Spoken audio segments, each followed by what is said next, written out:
is the term that you just used, I think, is very interesting, and people should consider it along with a general theme that you and I have against American exceptionalism, Yeah. Israeli exceptionalism. I Right. mean, Yeah. along with Jen Perelman's Zionism is terrorism. I think that's what she says. But we should Yeah. say, I mean, it's accurate.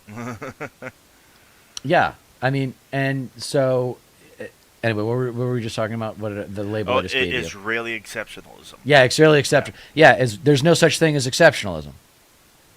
There's no such thing as exceptionalism. You are not born into exceptionalism. You can Sure. become exceptional. You can earn it. Right. You want to be exceptional? Earn it.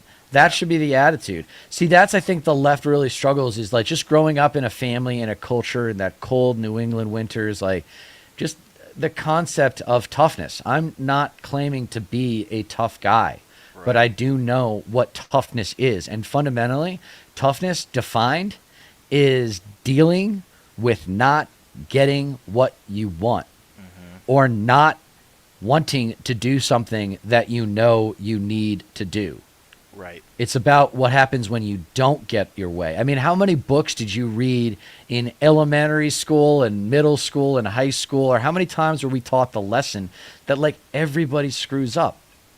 Everybody makes mistakes. It's about what you do afterwards. Do you try again? Or do you change and try again? Or do you just keep trying the same thing and nothing changes? Which is, by the way, the AA definition of insanity. It's not, and Yeah. it's a definition of insanity. There are many different forms of insanity, and I think it's Of course. important that people realize that too. But Israeli Yeah. exceptionalism is a concept that should be talked about Hmm. because it's a thing. Yeah. It's a thing. It's Yeah. not Jewish exceptionalism. It's Israeli Right. That's exceptionalism. exactly it. And like that distinction is like crucial because a lot of Israeli exceptionalists like to conflate that with uh, Judaism. If you're like opposed to the Israeli modus operandi or the goals of Zionism or just the plight of Israel as it currently stands, that means you're an anti-Semite. If you're opposed to what Israel is doing, you're an anti-Semite, and Right. it's growing staler and staler, more stale by the day, and I'm grateful for that because it's complete bullshit. Just When I like started my youth, God, yeah, just like American exceptionalism, like because earlier you began to touch on it. You're not born that way. no, You're taught that. yeah, But yeah, yeah, you got to yeah, earn it. You yeah, want that status? You want to be exceptional? Earn it. yeah, Earn it. exactly.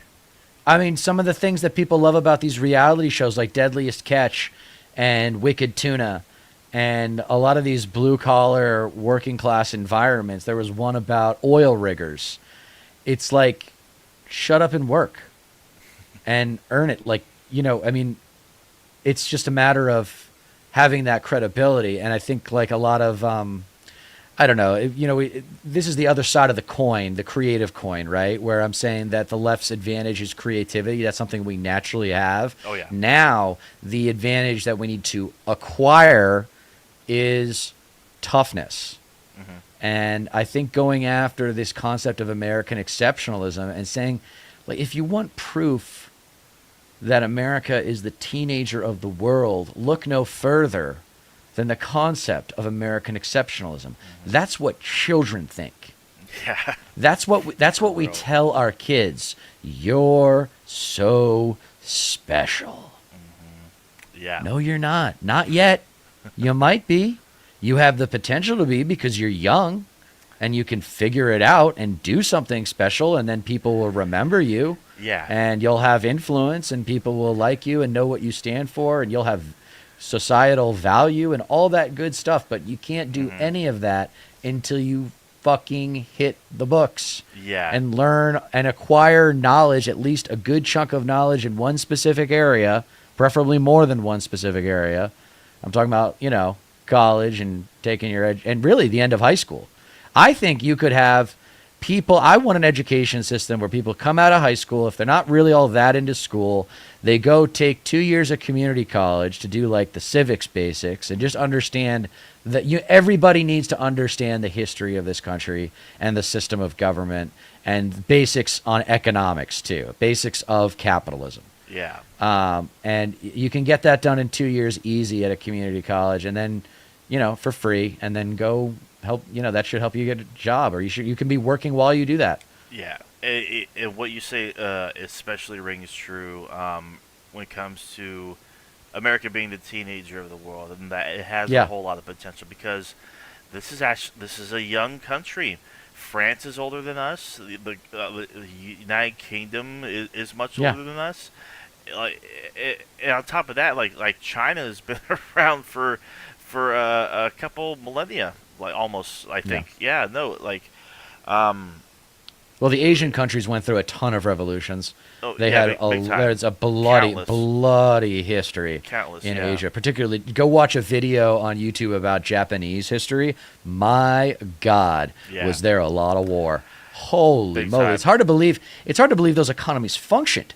There yeah, was so much war. for I was like, real, what? How did they get goods in and out of these economies if they're yeah, always at war? Like, how yeah. do you have consistent trade routes? Like, Yeah, no kidding. but Yeah, what do I know? it's wild to think about. Just like that far back in history as well, like feudalism and how like it's just like one step above like hunter gatherer, you know. Um, yeah, Yeah. yeah, absolutely crazy.